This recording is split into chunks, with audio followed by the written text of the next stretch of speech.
Hello friends, तो कैसे हैं आप लोग। आई होप ठीक ही हो गए। तो ठीक है, जैसे कि मैंने मेरी फर्स्ट वीडियो में बोला था कि मैं टेंस के अलावा एक दूसरा टॉपिक भी लेकर आऊँगा, तो मैं आज का टॉपिक लेकर आया हूँ नरेशन के ऊपर। ठीक है, इसमें हम बात करेंगे कि नरेशन होती क्या है, कैसे इसे चेंज करते हैं और कैसे इसके सेंटेंस को हम बनाते हैं। ठीक है, तो चलिए बिना टाइम वेस्ट किए अपना टॉपिक स्टार्ट करते हैं। और प्लीज़ वीडियो में लास्ट तक बने रहिएगा, तभी ये टॉपिक समझ में आएगा, वरना आप इसे नहीं समझ पाएंगे। और फोकस ऑन योर मोबाइल। चलिए तो कंटिन्यू करें। ठीक है, सबसे पहले डायरेक्ट स्पीच और इनडायरेक्ट स्पीच के बारे में जान लेते हैं हम लोग कि कैसे से चेंज करते हैं। ठीक है, डायरेक्ट स्पीच में क्या होता है, जैसे दो लोग बात कर रहे हों। डायरेक्ट स्पीच में क्या होगा, दो लोग बात कर रहे होते हैं, वो तीसरे व्यक्ति को जाकर बता देना। जो दो व्यक्तियों के बीच जो बात हो रही है वो बात तीसरे व्यक्ति तक पहुंच जाना, वो क्या कहलाएगा, इनडायरेक्ट कहलाएगा। और जो दो लोगों की जो सिर्फ बात हो रही है वो क्या कहलाएगा, डायरेक्ट कहलाएगा। डायरेक्ट स्पीच क्या होती है, जो दो व्यक्तियों के बीच बात हो। और इनडायरेक्ट क्या होती है, जो दो व्यक्तियों के जो बीच बात हुई है वो तीसरे व्यक्ति तक बात पहुँच जाना, वो क्या कहलाता है, इनडायरेक्ट स्पीच कहलाता है। तो ये क्या है, नरेशन के पार्ट हैं। ठीक है, तो चलिए देखिए, जब ऐसे पॉजिटिव सेंटेंस क्या मिलेगा, हमें डायरेक्ट में मिलेगा, हम इसे इनडायरेक्ट में चेंज करते हैं। ठीक है, किस में करते हैं, इनडायरेक्ट में चेंज करते हैं। तो चलिए कैसे क्या चेंजेस करना है, इसके रूल्स क्या हैं, तो वो हम बात करते हैं। ठीक है, अगर डायरेक्ट स्पीच का सेंटेंस प्रेजेंट इंडेफिनिट है, अगर डायरेक्ट स्पीच का सेंटेंस क्या है, प्रेजेंट इंडेफिनिट, तो आप उसे इनडायरेक्ट में किस में चेंज करोगे, पास्ट इंडेफिनिट में चेंज करोगे। किस में चेंज करोगे, पास्ट इंडेफिनिट में। ठीक है, देखो आप इसको चेंज करना, कैसे चेंज करना है वो आपको पहचानना पड़ेगा टेंस से। टेंस, सबसे पहले टेंस के रूल्स याद होने चाहिए, पता होना चाहिए हेल्पिंग वर्ब किसमें, कौन से टेंस में कौन सी हेल्पिंग वर्ब में, तभी आप टेंस की पहचान कर पाओगे और तभी उसको एक दूसरे में चेंज कर पाओगे। ठीक है, तो मैंने फर्स्ट इसका रूल क्या बोला है कि आप प्रेजेंट इंडेफिनिट को किस में चेंज करोगे, पास्ट इंडेफिनिट में। ठीक है, सेकंड, प्रेजेंट इंडेफिनिट का अगर इंट्रोगेटिव सेंटेंस है, प्रेजेंट इंडेफिनिट का इंट्रोगेटिव है यानी प्रश्नवाचक है, तो आप उसे किस में चेंज करोगे, प्रेजेंट इंडेफिनिट या सिंपल में चेंज करोगे। प्रेजेंट इंडेफिनिट का अगर इंट्रोगेटिव सेंटेंस है डायरेक्ट स्पीच में, तो आप उसे इनडायरेक्ट जब करोगे तो प्रेजेंट इंडेफिनिट के सिंपल में चेंज करोगे। क्लियर। ठीक है, आगे देखो, अगर सेंटेंस प्रेजेंट कंटिन्यू है, डायरेक्ट स्पीच का सेंटेंस प्रेजेंट कंटिन्यू है, तो आप उसे पास्ट कंटिन्यू में चेंज करोगे। ठीक है, इतना क्लियर है। इसके अलावा कुछ और मिले, जैसे प्रेजेंट परफेक्ट का मिल जाए तो उसे पास्ट परफेक्ट में चेंज करोगे। ज़्यादातर मेन पॉइंट यही रहते हैं, इन्हीं के ऊपर पूरी नरेशन जहाँ तक आती है पूछी जाती है एग्जाम्स में भी और नॉर्मली भी। ठीक है, नॉर्मली भी बात करते हैं तो इन्हीं में होती है। ठीक है, दूसरी चीज़, जब सेंटेंस आता है तो वो डबल इन्वर्टेड कॉमा में आता है। किस में आता है, डबल इन्वर्टेड कॉमा में। डबल इन्वर्टेड कॉमा को जब हटाते हैं या रिप्लेस करते हैं तो उसे किससे करें, दैट लगाकर रिप्लेस करते हैं। किससे करते हैं, दैट लगाकर डबल इन्वर्टेड कॉमा को रिप्लेस करते हैं। ठीक है, इतना समझ में आया आपको। चलिए तो कुछ एग्जाम्पल देख लें। ओके, चलिए तो कुछ एग्जाम्पल देख लेते हैं, जिससे पता चल जाएगा कि हमें नरेशन को डायरेक्ट से इनडायरेक्ट में चेंज कैसे करना है।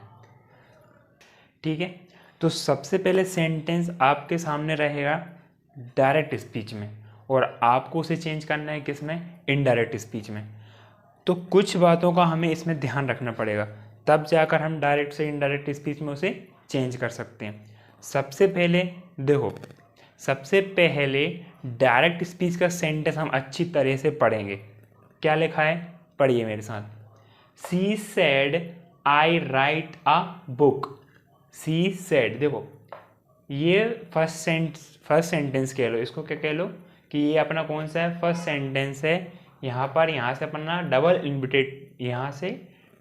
इन्वर्टेड कॉमा में दूसरा सेंटेंस चालू हो गया है। ठीक है, कौन सा सेंटेंस चालू हो गया, दूसरा सेंटेंस। पहला वाला सेंटेंस वैसा का वैसा रहता है। जो पहला वाला सेंटेंस है वो कैसा रहता है, जैसा है वैसा ही लिखते हैं। सी सेड लिखा है तो सी सेड लिखेंगे। ठीक है, कॉमा हट जाएगा। ठीक है, डबल इन्वर्टेड कॉमा, तो मैंने अभी बताया था आपको कि डबल इन्वर्टेड कॉमा को दैट से रिप्लेस करते हैं, यानी डबल इन्वर्टेड कॉमा को हटा देंगे और क्या लगाएंगे, दैट लगाएंगे। ठीक है, इतना समझ में आया? चलिए आगे देखिए, सेंटेंस है हमारा डायरेक्ट स्पीच का, she said I right a book. उसने कहा, देखो सेड से की सेकेंड फॉर्म है, इसलिए उसने कहा यानी कंप्लीट हो चुका है, यानी वो कह चुकी है कि उसने कहा आई राइट अ बुक, उसने कहा मैं बुक लिखती हूँ। ठीक है, सिंपल सेंटेंस है। आई राइट अ बुक यानी प्रेजेंट सिंपल है, ठीक है, indefinite. She said I right a book, उसने कहा कि मैं बुक लिखती हूँ। तो इसे हम कहाँ कैसे चेंज करेंगे? इनडायरेक्ट स्पीच में। तो सबसे पहले मेरी इस बात पर ध्यान देना कि जब हम, देखो ये बात तो दो लोगों के बीच हुई, यानी उसने कहा कि मैं बुक लिखती हूँ। अब जब आप तीसरे को बताने जाओगे तो कैसे कहोगे कि यार उसने कहा कि वह बुक लिखती है या वह बुक लिखती थी। ठीक है, यानी प्रेजेंट इंडेफिनिट को हम किस में बताते हैं? वहाँ पर जाके पास्ट में बताते हैं कि जब आप दो लोगों की बातचीत हो चुकी है तो तीसरे को जाकर कैसे बताओगे कि यार उसने कहा था कि वो ऐसा कर चुकी है या कर चुकी थी या वो बात कंप्लीट हो चुकी थी। ठीक है, अब उसने इसमें इनडायरेक्ट में क्या कहा था कि उसने कहा कि मैं बुक लिखती हूँ। अब जब आप तीसरे से मिलते हो या उसे बताते हो यार उसने कहा था कि वह बुक लिखती थी, ठीक है, या आप किसी और को बताओ, तो इतना समझ में आया? तो डायरेक्ट से इनडायरेक्ट करने से पहले आपको सेंटेंस को पढ़ना पड़ेगा, उसकी ट्रांसलेशन करनी पड़ेगी, और जब उसे डायरेक्ट में इनडायरेक्ट में चेंज करोगे तो अपने से थोड़ा सा बात करके देख लेना कि आप उसे बोलोगे कैसे। इससे क्या रहेगा कि आप जो डायरेक्ट को इनडायरेक्ट में करोगे तो वो कभी रॉन्ग नहीं होगा। देखिए आप इतने इंटेलिजेंट तो हो ही, जहाँ तक हो ना, अरे हो, बहुत इंटेलिजेंट हो आप, आपको पता नहीं है। ठीक है, चलिए क्या है, she said I right a book, तो इसे इनडायरेक्ट में, ये अपना डायरेक्ट है, अब ये आईडी यानी इनडायरेक्ट, तो अब कैसे चेंज करेंगे? सी सेड वैसा का वैसा, डबल इनवर्टेड कोमा को हटाएंगे, दैट लगाएंगे। ठीक है, डबल इनवर्टेड कोमा को दैट से रिप्लेस करते हैं। ठीक है, दैट लगाया, देखो आई राइट अ बुक यानी मैं बुक लिखती हूँ। अब प्रेजेंट इंडेफिनिट को किस में चेंज करोगे आप? पास्ट इंडेफिनिट में। ठीक है, तो देखो किस में चेंज करो आप? She said that he wrote a book. ठीक है, पास्ट इंडेफिनिट में वर्ब की सेकेंड फॉर्म लगती है। पास्ट इंडेफिनिट का रूल है सब्जेक्ट वर्ब की सेकेंड फॉर्म ऑब्जेक्ट और अदर वर्ड। ठीक है, ये अपना कौन सा रूल है? पास्ट इंडेफिनिट का रूल है। अगर रूल्स याद हैं, रूल्स आते हैं, तो आप आसानी से उसे चेंज कर सकते हो किसी भी सेंटेंस को, बहुत ही ईजिली तरीके से।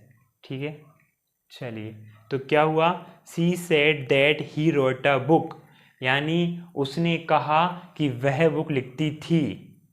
ठीक है, समझ में आ गया? धन्यवाद। आगे अगला सेंटेंस देखो और अच्छे से जाएगा। ठीक है, सेकंड वाला है ही सेड टू मी। अब क्या हो रहा है कि आपका डायरेक्ट स्पीच में सेंटेंस है कि he said to me I am busy today, यानी ही सेड टू मी का मतलब है कि उसने मुझसे कहा, क्या हुआ कि उसने मुझसे कहा आई एम बिजी टूडे यानी आज मैं बिजी हूँ। ठीक है, यानी प्रेजेंट कंटिन्यू मान लो, इज एम आर लगे, पहचान कर लोगे इज एम आर, तो अफर्मेटिव सेंटेंस यानी सिंपल सेंटेंस है।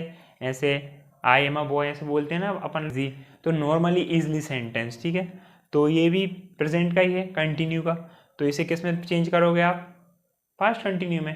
प्रेजेंट इंडेफिनिट का पास्ट इंडेफिनिट में, प्रेजेंट कंटिन्यू का पास्ट कंटिन्यू में, प्रेजेंट परफेक्ट का पास्ट परफेक्ट में। ठीक है, ऐसे चेंज करना है, ज़्यादा टफ नहीं है। वो तो अपन लोगों ने उसे हुआ बना रखा है कि यार खाई जाएगा ये तो आपको, ठीक है, नहीं खाएगा, हमारे होते और ये खा ले आपको इजीली। ठीक है, चलिए क्या है, कैसे चेंज करेंगे इनडायरेक्ट स्पीच में? देखो ही सेड टू मी यानी पहला सेंटेंस अपना वैसा का वैसा रहेगा, सेकंड सेंटेंस को जब चेंज करोगे तो किस में आएगा? डबल इनवर्टेड कॉमा को दैट से रिप्लेस करोगे। ठीक है, किससे करोगे? दैट से। ठीक है, he said to me that he was busy that day. ठीक है, क्या चेंजेस हुआ कि ही सेड टू मी, वैसा का वैसा दैट लगा के डबल इन्वर्टेड कोमा को हटाओगे, दैट लगाओगे।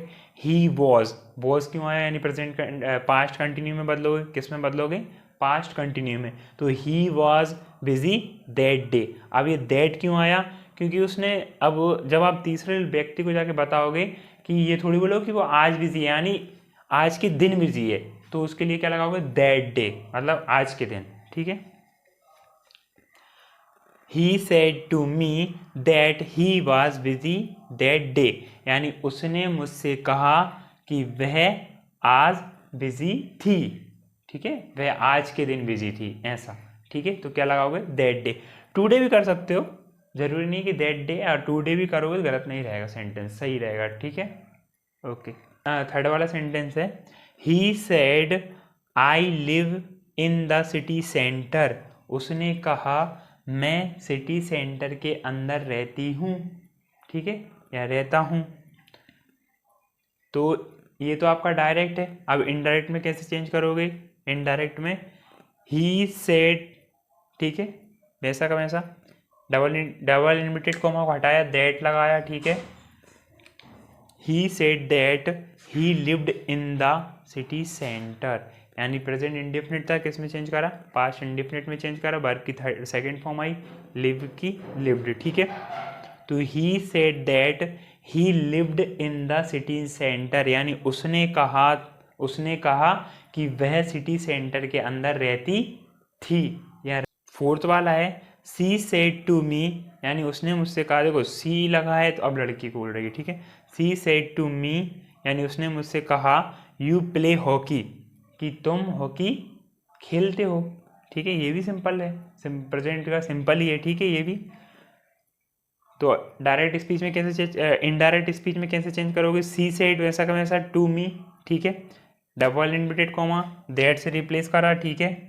दे प्लेड हॉकी, ठीक है, क्या आ जाएगा, दे प्ले हॉकी।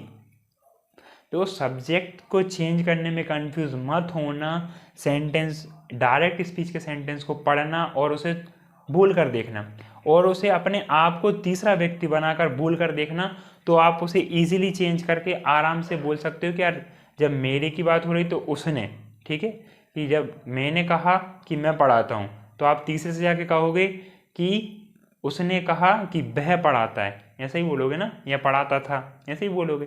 तो कंफ्यूज मत होना प्लीज़, फोकस करो, समझने की कोशिश करो, ईजिली समझ में जाएगा, ठीक है। तो लास्ट वाला क्या है अपना, she said to me you play hockey, यानी उसने मुझसे कहा कि तुम हॉकी खेलते हो। तो इनडायरेक्ट में कैसे बोलोगे, she said to me that they played hockey, यानी उसने मुझसे कहा कि वे हॉकी खेलते थे, ठीक है। समझ में आया, इतना क्लियर है, ठीक है। तो बाकी आपको प्रैक्टिस करनी पड़ेगी, प्रैक्टिस करिए। देखो इजीली तरीके से समझा रहा हूँ मैं, बहुत ही प्यारा तरीका है ये। बाकी जो भी समझाता है, या अभी आप किसी क्लास में समझते हो या ऑनलाइन समझते हो, तो ज़्यादा डीपली चले जाते हैं, ठीक है। यहाँ तो फिर ज़्यादा इंग्लिश में समझा देते हैं, इसलिए कुछ लोगों को समझ में आ जाता है और कुछ लोगों को समझ में नहीं आता है। तो मैं सिर्फ, मुझे पता है कि किस बच्चे को किस तरह से समझ में आता है, क्योंकि बच्चों को सिर्फ एक टीचर ही समझ सकता है, ठीक है। तो एक आसान तरीका है, प्रैक्टिस करिए, और अगर समझ में आया तो, और अगर समझ में नहीं आता है तो कमेंट करके प्लीज़ ज़रूर बताइएगा कि कुछ कमियां हैं तो मैं उन्हें पूरी करूं, या और अच्छा कोई आसान तरीका और लेकर आऊं। वैसे इससे आसान तरीका कुछ नहीं हो सकता, बाकी फिर आपको सुधारना पड़ेगा खुद को, अपने आप को, ठीक है। तो थैंक यू, राधे राधे।